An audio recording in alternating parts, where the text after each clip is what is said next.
Do you find yourself when you isolate yourself from society, block everything out, find yourself some inner peace or something like that? Or there's another scenario. Do you find yourself when you associate with others? Now, let's break that down a little bit and look into that. If you isolate yourself, it may work for a while, but a lot of people isolate themselves to the point where they become selfish. Now, I ain't gonna lie to you. With the way the world is crazy as it is now, some self isolation can be a very healthy thing, you know? Yeah, I've done it. But the thing about self isolation is, especially if you have something going on that you need to fix or rectify, when you self isolate yourself, sometimes, not all the time, and I would argue most of the time, you all you do is you manifest the faults that you have because a lot of us don't have the capacity to criticize ourselves in order to understand what it is that's causing the situation, thus rectifying the situation. We tend to reaffirm ourselves, you know, in what we believe is the right path to take, you know, and that could be detrimental because sometimes you could be wrong. I say most of the times you're wrong because these days people, okay, there's this mass self-love movement that I've noticed all over social media. Love yourself, you know, love yourself, and that's all good, you know, you could love yourself. But there's a difference between loving yourself and isolating yourself to the point where that loving of yourself become selfishness. And a lot of people that I've encountered have fallen into that trap. They come out of their self-isolation, and some people do that self-isolation for a really long time. I mean, you know, it's not like they take a day to just decompress. You know what I mean? And they self-isolate themselves even as they deal with the public and they deal with everybody else. And that in and of itself create a problem because then you feel isolated even when you're in a crowd of people after a while. No,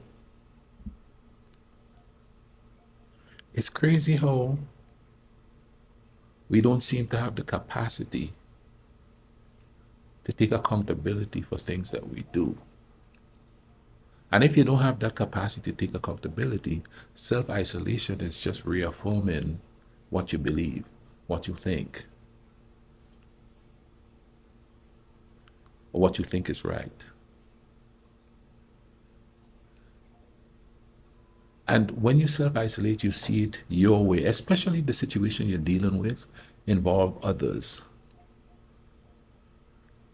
You just do it to reaffirm your position without objectively looking at everybody else's point of view.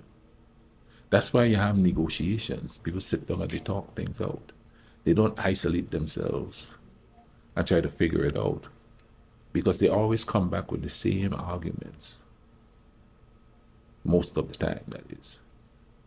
And nothing ever gets fixed. Now, if you notice, I'm looking at it from a community standpoint, you know, because we have to deal with people, regardless of what you do. If you're sick, you have to go to the doctor. You got to deal with them.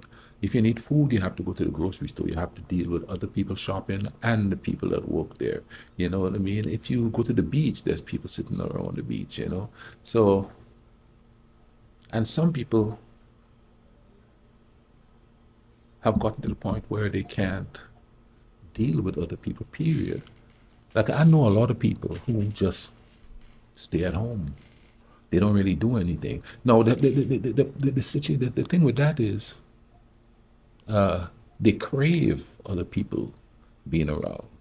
They do, you know what I mean? The workplace has become a sort of,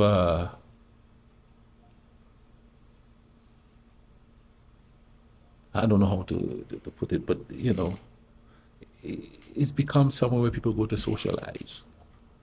They think they go to work and they have friends at work, and they talk to them and all that, and they think that is enough to deal with the situation. Of course, it too, and even if you live with people, you can feel isolated. I know I have some at some point in my life feel isolated living with people. You know what I'm saying? But you come out of a self isolation sometimes worse off than when you go in, because there's nobody to bounce any kind of ideas or solutions on. It's just you bouncing it around in your head. And I'm a community type person, so I believe that you have to bounce it on around with somebody else. Now, here's something. Let's pivot a little bit and start talking about finding yourself within dealing with others. How are you going to truly know who you are if you're not communicating with other people? And it's not a matter of taking into full consideration what they think of you. You have to think. People always say, don't care what nobody think of you doing. That's an impossible thing. You live in a world with other human beings. You have to think about what they think about you. Not to the point where it dictates who you are or how you deal with things, but to the point where you don't lose your compassion. You know what I'm saying? So, I want to use myself as an example. You know what I mean? I could count how many friends I have on 4 fingers. I do a lot of self isolation. And I have to say, a lot of it is not because I have to do it. It's a semi sort of forced to do it, because sometimes, some of us think a lot, you know what I mean? And if we're around people too much, it gets kind of annoying. I know it does me. But I've noticed that I'm losing social skills the more I isolate myself. And I could see that with a lot of other people too who isolate themselves. They don't really have any social skills because everything is predicated on how they feel and not how other people feel around them. And thus, when they get out there, it's all about them without taking into consideration how other people feel.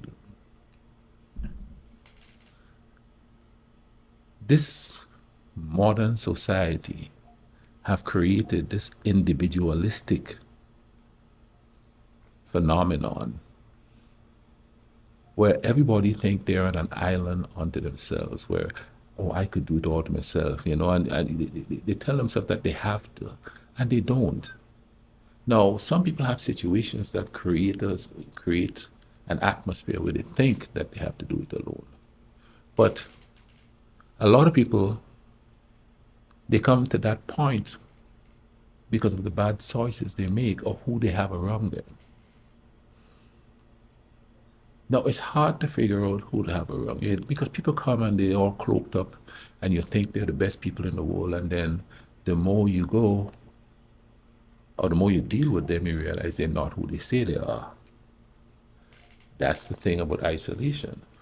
Because I notice a lot of people come out of isolation and they still choose the wrong people to have around them. A lot of them. And I'm thinking, I'm not going to say where I live, but I'm looking at where I live. You know what I mean? I'm very careful with who I have around me. Doesn't mean I can't get along with everybody. But the more I self-isolate myself, the less I'm able to deal with people that I don't have the patience for, which is not a good trait.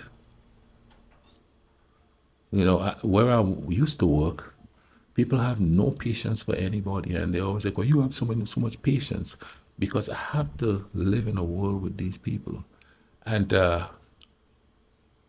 if you break down all the social constructs, you'll realize that most people are just like you.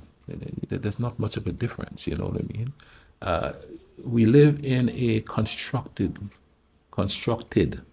society where your life is sort of planned based on the culture, based on the politics, based on a religion. It's not based on humanity per se. It's based on certain things that people have created in order to control life. And in short, you don't just control life, you control the pursuit of happiness. You control who people are compassionate to. You control who people love. And a lot of us go through life not realizing we're doing that because we're following this pattern. You know, you're little and you're at home. Then, you know, you go to school, you make a few friends. Then when you leave middle school, you pretty much lose a lot of those friends. And then in high school, you make friends. And then once you graduate from high school, you go to college, you lose a lot of those friends. And then when you finish college, you go into the workplace, and then you pretty much lose a lot of the friends you have in high school.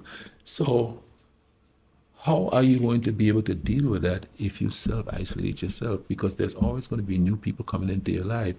And a lot of people tell themselves, I don't need anybody. Well, that's a lie. That's a fallacy there. And a lot of people, that's a defense mechanism there. They're trying to defend themselves from an imaginary boogeyman, but it's not really imaginary. It's the people around them. You know, I've been around, and I am around a lot of people who are afraid of other people. They're afraid to love. They're afraid to show compassion because we live in a society where things like that are considered a weakness. Because there are people who are willing to take advantage of that. But if you isolate yourself from the people, how are you going to figure out who is taking advantage, who is the ones who are going to take advantage of you or not?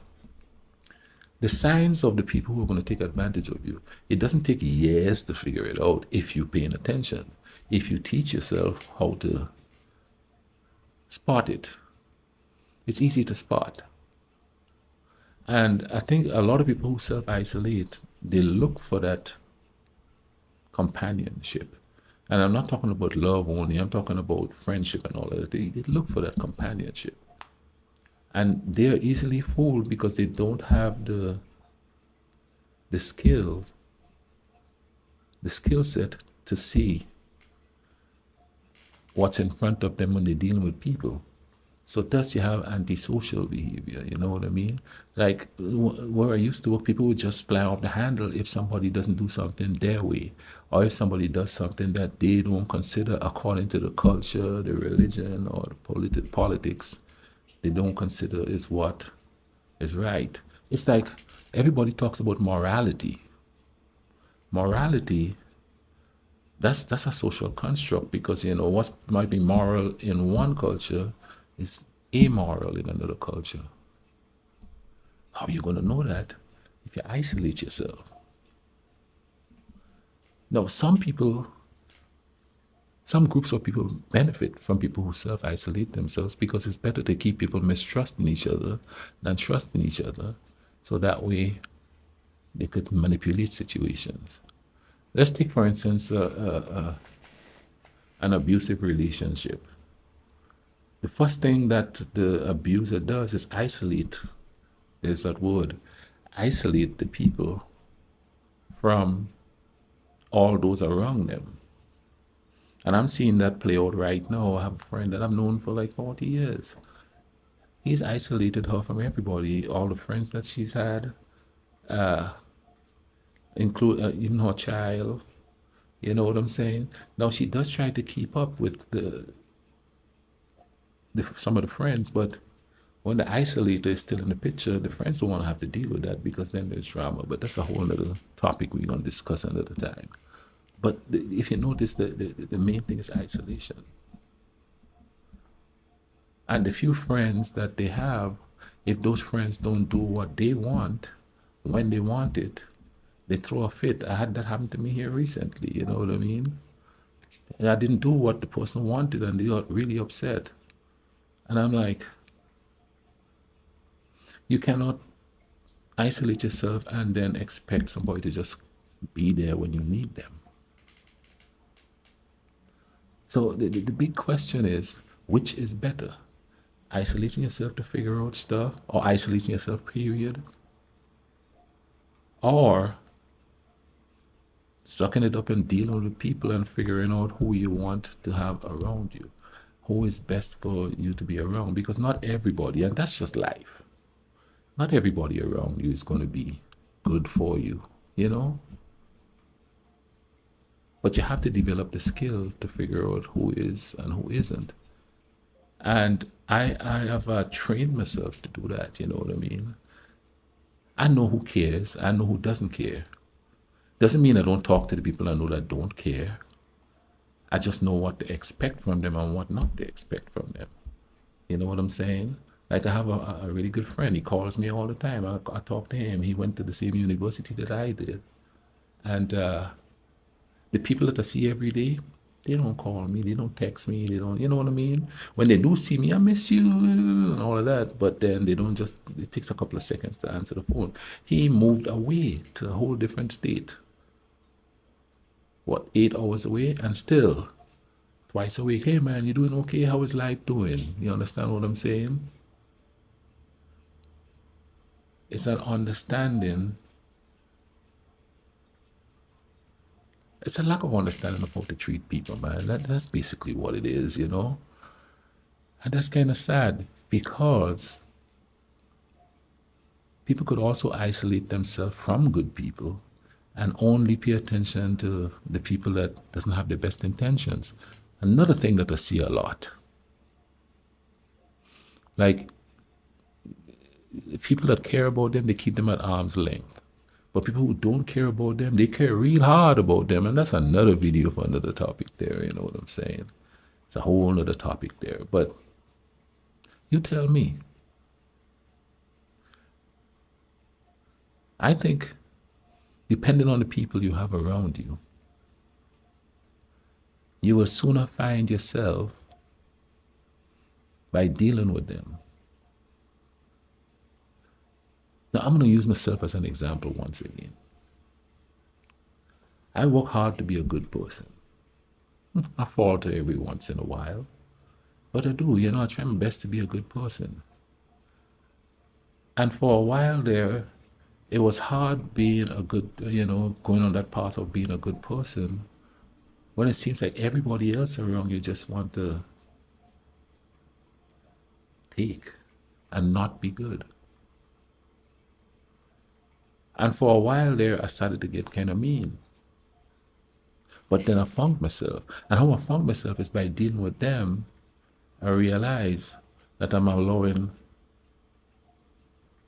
their flaws to affect how I treat humanity.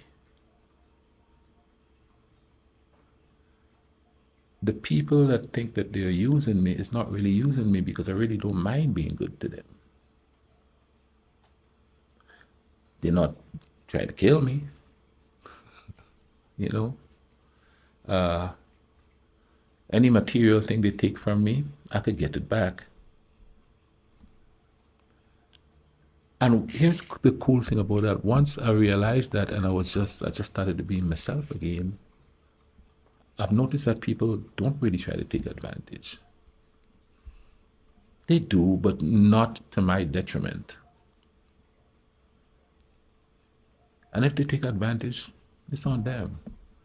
Karma. I've lived long enough to see karma come back and bite people. You don't even have to see what karma does to them. It doesn't matter. Years later, they're going to know. I should have been a better person to this person because this person was really good to me. I have a few people that's going through that with me now.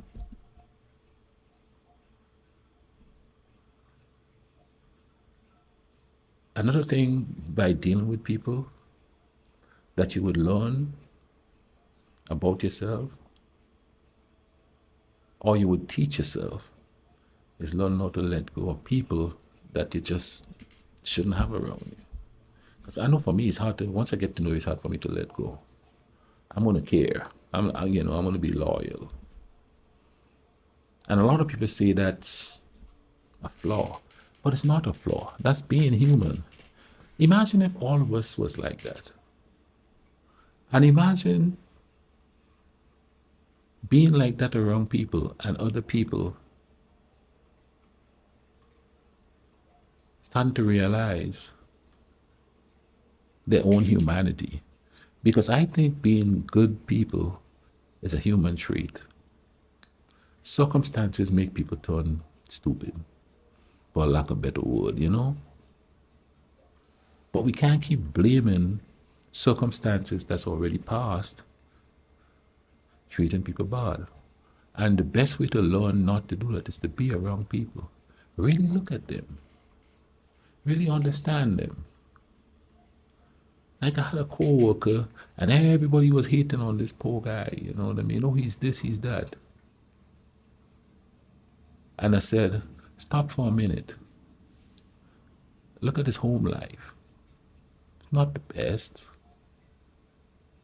Oh, but he gets on my nerves, oh, blah, you know. And I was like, listen, when I ask him to do something, he does it. Does he complain? No. When you ask him to do something, does he complain? Yes. The reason why is because of how you do it.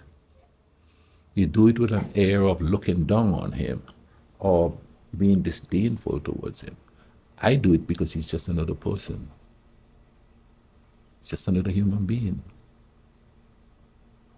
Do this always gentle and cool with me. I don't have a problem with him. See, if I had isolated myself, I wouldn't have learned how to do that. I wouldn't. And that's why I'm saying, I think it's best, the best way to find yourself is to be around other human beings. If not for the simple fact that you don't have a choice, you have to be around them. People are going to be all kinds of crazy. You can't stop that. That's just life. We've been this way since the dawn of man, and it's not going to change. My mother used to tell me all the time that there's good people all over the world, and most people are good people. Circumstances and atmosphere that they live in would create how they react to people. And sometimes it's up to you to just live and be human. I know you know my definition of human. Being a good person, period. That really does help people, you know what I mean? It really helps people understand themselves.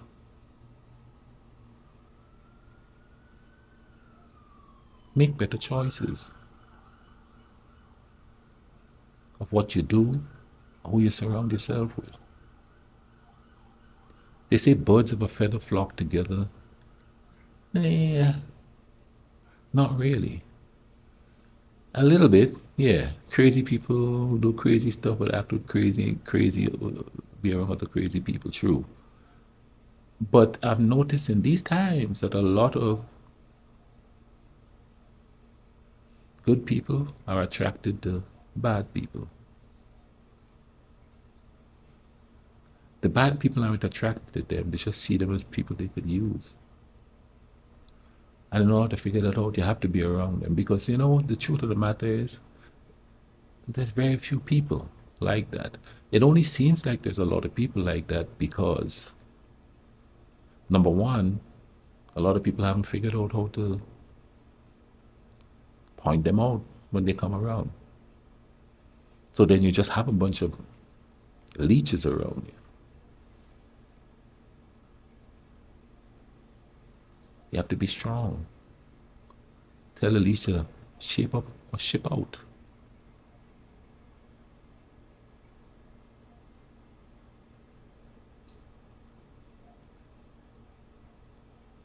You learn about yourself by the way you deal with people.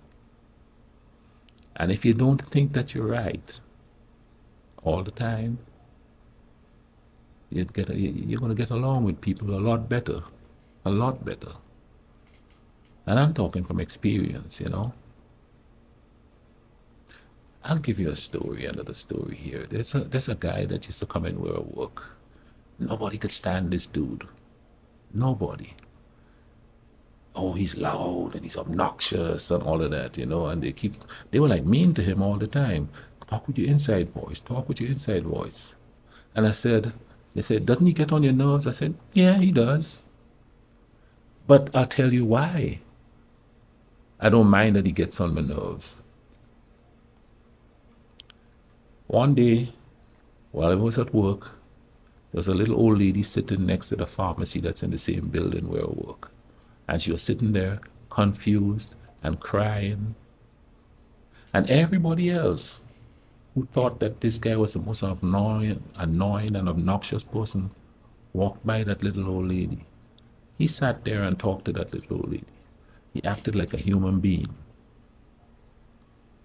Yeah, I'm going to put up with his annoyance because I know if I fall down here, he's going to stop and help me.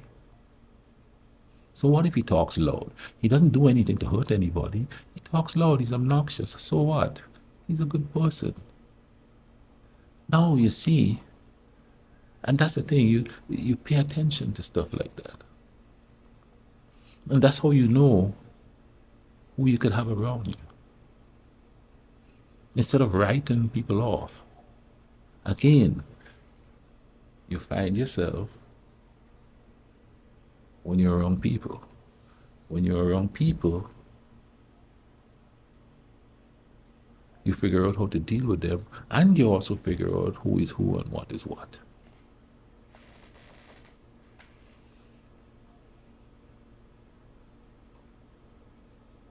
Life is confusing, but it doesn't have to be very confusing. We just cultivate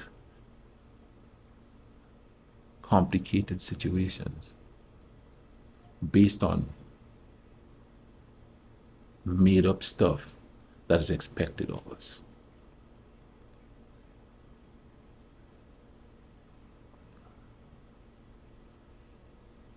We are so afraid of each other. People just hide within themselves, you know. Doesn't mean there isn't hope, man. There is hope. We just gotta look for it. Stop just living life and pay attention to life.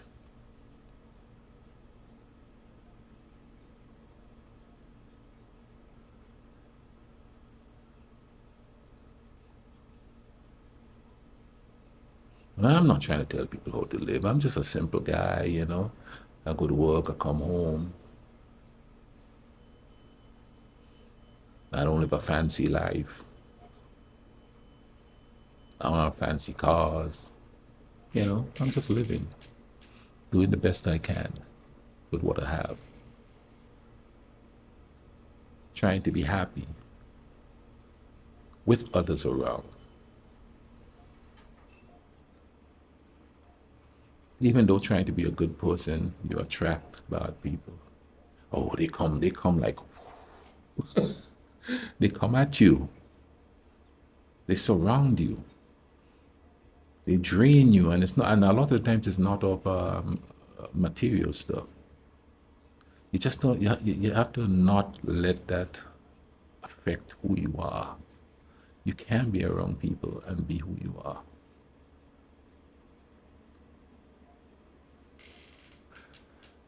I've lost myself more, isolating myself, than being around people. Think about that one. I'm going to leave it at that there.